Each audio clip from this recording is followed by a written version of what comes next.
Hello everyone, তোমরা সবাই কেমন আছো? আশা করি সবাই খুব ভালো আছো আর আমিও খুব ভালো আছি। দেখো চলে এসেছি বাজারে, একটা জন্মদিনের নিমন্ত্রণ আছে, গিফট কিনবো বলে।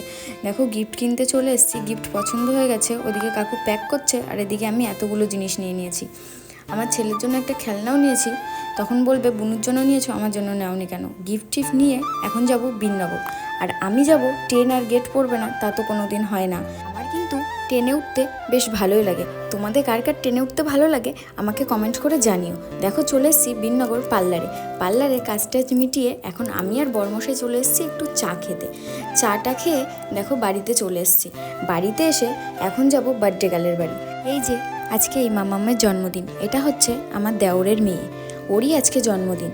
ওই যে গিফটটা দিয়ে দিয়েছি, দেখো গিফটটা ওর মাকে বলছে খুলে দিতে, ওর মা খুলে দেবে না, তারপরে ওর মা গিফটটা পরে খুলে দিয়েছিল।